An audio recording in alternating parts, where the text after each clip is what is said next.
एक छोटा सा टॉपिक इसके साथ रेलिवेंट है जो कि हमने लाजमन उस चीज को अंडरस्टैंड करना है, देखना है, वो है इसका केमिकल पोटेंशियल। कि वेरिएबल नंबर ऑफ पार्टिकल्स का जो सिस्टम होता है उसके अंदर पार्टिकल्स आपके पास सिस्टम के अंदर तब्दील होते हैं, चेंज होते रहे चले जाते हैं, इस वजह से उनकी एनर्जी की फ्लक्चुएशन भी आती है। तो ये ग्रैंड कैनोनिकल एग्जांपल्स की तरफ हमें लेके जाता है। माइक्रो कैनोनिकल एग्जांपल्स के अंदर हमने पढ़ा था कि हमारे पास तमाम चीजें कांस्टेंट होती हैं except degeneracy of the system.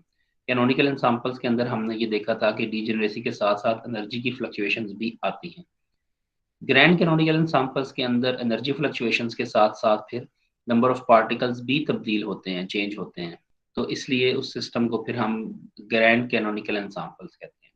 लेकिन यहाँ पर आकर एक टॉपिक है जो बहुत इंपॉर्टेंट है, जिसको हम केमिकल पोटेंशियल कहते हैं।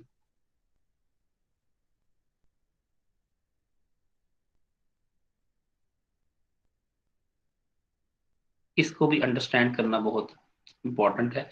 इसको एक साइन म्यू से रिप्रेजेंट आप करते हैं नॉर्मली। और इसको मैयर करने के तरीके हैं। फॉर एग्जांपल, इसको जो एक वे है जिससे हम केमिकल पोटेंशियल के बारे में मालूम करेंगे, वो है basically Gibbs free energy. Gibbs free energy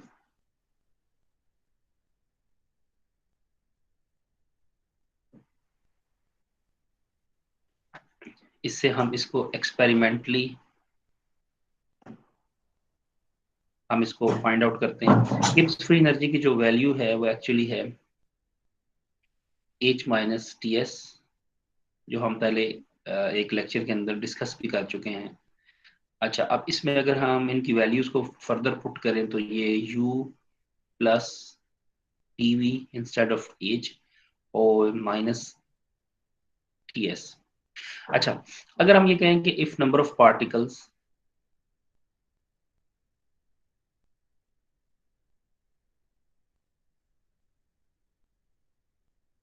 varying, अगर नंबर ऑफ पार्टिकल में कोई तब्दीली आ रही है या चेंज हो रहे हैं, तो जो इंटरनल एनर्जी होगी उसको हम कुछ इस तरीके कार से लिख सकते हैं, that is T D S P D V और प्लस म्यू टी एन। ये जहां पर जो म्यू है ये एक्चुअली आपके पास केमिकल पोटेंशियल है। अच्छा, अब आपने यहाँ देखा है कि ये केमिकल पोटेंशियल की जो टर्म है नंबर ऑफ पार्टिकल्स की वेरिएशन के साथ आ रही है। अब अगर इसी केमिकल पोटेंशियल की वैल्यू को हम अगर अगर हम डी ऑफ जी बनाएं, तो उसकी वैल्यू हमारे पास आएगी minus S D T plus mu D N और प्लस वी डी पी। और इसके अंदर अगर हम अब ये वैल्यू पुट कर दें इसकी, तो ये जो वैल्यू हम इसके अंदर पुट करेंगे, इसमें आने के बाद ये बनेगा D U plus V D P plus P D of V minus T into D S minus S into D T. ये हमने बेसिकली इसका, और इसमें आप ये देखेंगे कि आपके पास कुछ टर्म्स हैं जो कि आप पी डी वी वाली टर्म, ये टर्म और ये आपस में एक दूसरे के साथ कैंसिल आउट हो जाती हैं।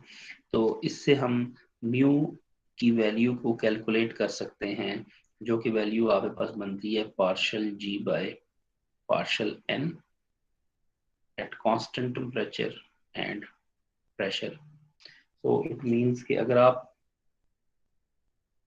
इसको कैलकुलेट करना चाहते हैं तो यहाँ से, अच्छा यहाँ से हम ये भी आइडिया इसका ले सकते हैं कि जो आपके पास ये वैल्यू है ये एक्चुअली आपको आप किस तरफ लेके जा रही है, यानी जी गिव्स free energy per unit particles is called the chemical potential.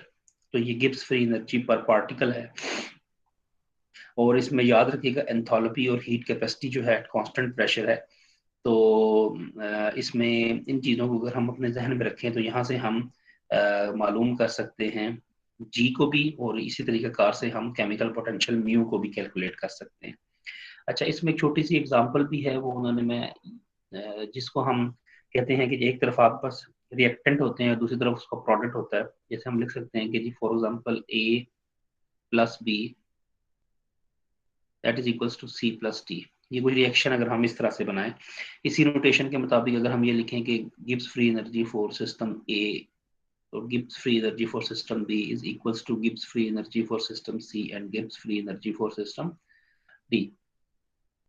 तो ये एक्सपेरिमेंटली जो है ना, ये एक थ्योरेटिकल लॉ है, जिसको हम एक्सपेरिमेंटली प्रूफ भी करते हैं डिफरेंट रिएक्शंस के लिए। अच्छा, अब इसके बाद ये तो एक छोटी सी टर्मिनोलॉजी थी जो हमारे रिमाइंडर्स के बेस में हमने इन चीज़ों को अंडरस्टैंड किया कि गिब्स फ्री एनर्जी बेसिकली क्या है और नंबर ऑफ पार्टिकल्स वेरी करेंगे तो उसके अंदर इंटरनल एनर्जी के अंदर क्या चेंज आएगा, फिर उसकी वैल्यू हमने जब इंटरनल एनर्जी की फॉर्म के अंदर पुट करने के बाद हम जब गिब्स फ्री एनर्जी तक आए तो हमने ये अंडरस्टैंडिंग डेवलप की। इसके बाद जो अगला आपका पोर्शन है उसके अंदर भी यही बेसिकली हम आगे लेके चलेंगे, और उसमें हमने अंडरस्टैंड करना है कि मेथड्स ऑफ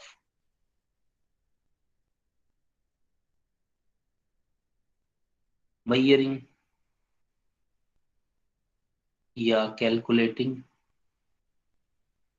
म्यू, यानी अगर आप किस तरीकेकार से म्यू को कैलकुलेट कर सकते हैं। तो याद रखिएगा, म्यू को कैलकुलेट करने के हमारे पास टू वेज हैं या टू मेथड्स हैं।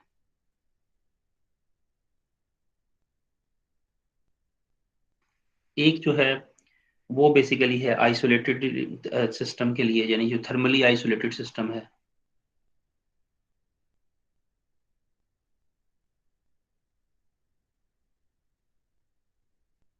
जिसको हम उर्फ आम के अंदर कहते रहे हैं माइक्रो कैनोनिकल एंसाम्पल। ठीक है जी। और दूसरा वो सिस्टम है जो कि इन कांटेक्ट है विद हीट बाथ।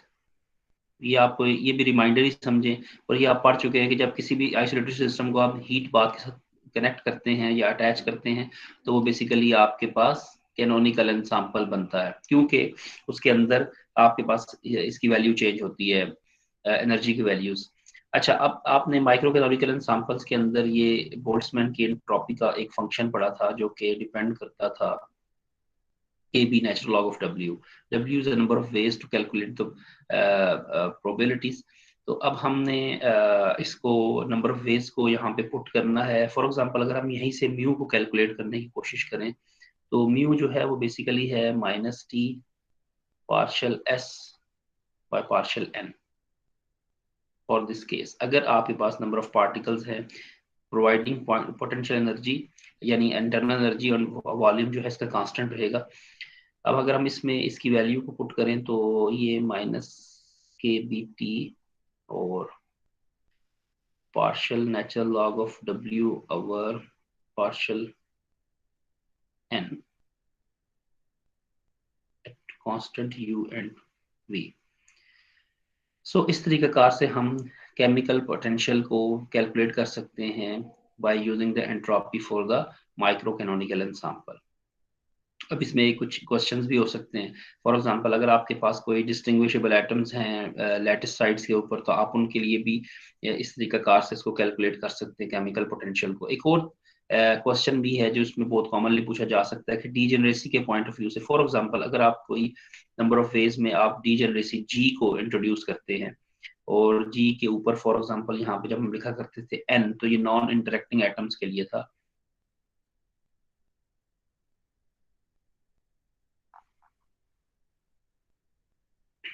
और ये जी जो है ये आपके पास क्या है, ये बेसिकली डीजेनरेसी है।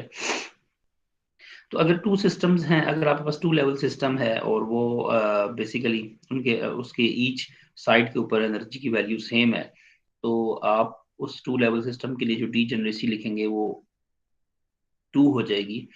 और इन टू लेवल सिस्टम्स के लिए आप इसी तरीके कार को कैलकुलेट करते चले जाएं। For example two level systems जो हैं, टू स्टेट्स जो हैं वो आपके पास फर्स्ट साइड्स के ऊपर हैं, फिर नेक्स्ट साइड्स के ऊपर हैं, फिर नेक्स्ट साइड के ऊपर हैं।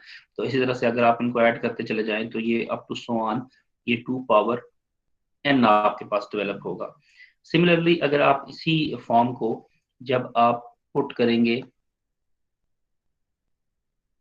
फॉर एग्जांपल आप इसमें इससे एंट्रोपी को कैलकुलेट करने की कोशिश करते हैं तो एंट्रोपी की फिर वैल्यू बन जाएगी K B natural log of G whole power N. तो ये इसको ये एन जो है ये आपके पास नेचुरल लॉग से पहले आ जाएगा। अच्छा, इसमें अगर आप देखें तो इस रिजल्ट से हमें क्या समझ आ रही है कि जितनी आपके पास डीजेनरेसी लॉन्गर होगी उतना ही केमिकल पोटेंशियल लोअर होगा। ठीक है जी, जितनी आपके पास डीजेनरेसी हायर होगी, दूसरे वर्ड्स में उतना केमिकल पोटेंशियल लोअर होगा। ठीक है, तो ये इस फार्मूला की मदद से हम अंडरस्टैंड कर सकते हैं कि केमिकल पोटेंशियल का और इस माइक्रो कैनोनिकल एग्जांपल्स के अंदर हम किस तरीके कार से देख सकते हैं। एक और एग्जांपल है, वो बेसिकली सेक्राइड टेट्राइड फार्मूला था, सकर टेट्राइड फार्मूला। उसके अंदर हमने गैस के एटम्स को देखा था विद जीरो स्पिन के साथ। ये पिछले चैप्टर 4 के अंदर हमने इसको स्टार्ट में एक प्रूव किया था हमने, एक न्यूमेरिकल के अंदर भी। तो ये जब हम इसको इस फार्मूले को मैं लिख देता हूँ ताकि आपके जहन में रहे।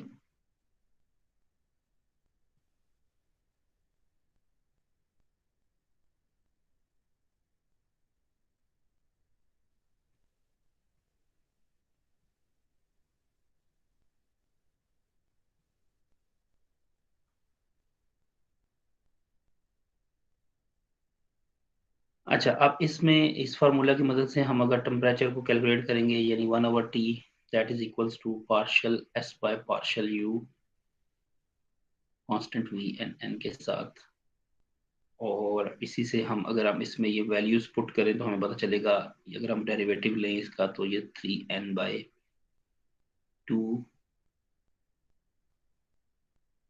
यू है। और इसी तरह से हम इसका केमिकल पोटेंशियल भी कैलकुलेट कर सकते हैं, जो कि बनेगा -kBT और नेचुरल लॉग ऑफ, ये वाली सारी टर्म जो है इसके अंदर हम ऐड करेंगे। इसमें अगर हम पुट कर दें 1/T की वैल्यू जो कि हमने ये ऊपर कैलकुलेट की है 3n/kB/2 म्यू, तो इससे हमें जब इस चीज़ को हम मालूम करेंगे तो यहाँ से भी हम इस फार्मूले के अंदर जो ये वाला फार्मूला है इसके अंदर जब हम इसको कैलकुलेट करेंगे तो ये बेसिकली जो पोटेंशियल एनर्जी है उसको, या potential energy per unit particle को कैलकुलेट करेंगे तो ये हमारे पास जो formula at the end simple derivative के बाद आएगा वो कुछ इस फॉर्म के अंदर होगा। इस तरीका कार से हम केमिकल पोटेंशियल की वैल्यू को कैलकुलेट कर सकते हैं। और इसमें फर्दर ये है कि अगर हम इसी मेथड की मदद से देखना चाहें कि हमारे पास आगे म्यू की वैल्यू कैसे कैलकुलेट होनी है, तो म्यू फिर kBT natural log of n/n/q लेट से। अब ये जो n स्मॉल n है ये बेसिकली स्मॉल n को हम ये कह सकते हैं कि ये कैपिटल N बाय वॉल्यूम है, यानी नंबर डेंसिटी जिसको हम बोलते रहे हैं। और NQ जो है ये बेसिकली आपके पास वॉल्यूम एलिमेंट के लिए है, और इसको हम 3 डायमेंशनल जो है ना वॉल्यूम की फॉर्म के अंदर लिख सकते हैं। और ये इसी फार्मूला में जब हम वैल्यूज को पुट करते हैं तो ये आप जब इस क्वेश्चन को सॉल्व कर रहे होते हैं ना तो आप उस वक्त ये पुटिंग करते हैं, यानी इक्वल टू इसकी ये डायमेंशंस हैं। तो इसी तरह से हम इन फार्मूलाज की मदद से केमिकल पोटेंशियल तक पहुंच जाते हैं। यानी ये आप ये वाला फार्मूला सारा जो है इसमें आप इसकी जगह पर ये वैल्यू और NQ की जगह पर वॉल्यूम एलिमेंट के लिए ये सारा फैक्टर पुट करेंगे तो ये केमिकल पोटेंशियल आ जाएगा। अगर इसी में एक और ऐड हम करते हैं स्पिन डीजेनरेसी, लेट से अगर हम स्पिन डीजेनरेसी को ऐड करना चाहते हैं तो वो फिर हम यहाँ पर इस NQ के साथ एक G को मल्टीप्लाई करेंगे, और ये जो NQ टाइम्स G होगा इसको फिर हम एक नया NQ प्राइम बोल देंगे जो कि क्वांटम डेंसिटी है। और ये बेसिकली किस फैक्टर की वजह से आई है, ये वाली जो डीजेनरेसी है अब ये स्पिन की वजह से आई है। तो इस तरीके कार को मालूम करते हुए हम माइक्रो कैनोनिकल एग्जांपल्स के लिए केमिकल पोटेंशियल को कैलकुलेट कर सकते हैं। तो यहाँ तक ये जो लेक्चर है इसके अंदर हमने ये अंडरस्टैंड कर लिया कि केमिकल पोटेंशियल को मालूम करने के लिए या कैलकुलेट करने के लिए फॉर माइक्रो कैनोनिकल एग्जांपल्स ये तरीका कार होगा। अब अगले लेक्चर के अंदर हम लोगों ने इसका दूसरा वे पढ़ना है जो कि है कैनोनिकल एग्जांपल्स के लिए, और कैनोनिकल एग्जांपल्स के लिए हम इसको कैलकुलेट करेंगे तो फिर उसके बाद जाके कहीं हम एलिजिबल होंगे कि हम ग्रैंड कैनोनिकल एग्जांपल्स को अंडरस्टैंड कर सकें और उसके लिए कुछ कैलकुलेशन जो है वो हम इसके लिए परफॉर्म कर सकें।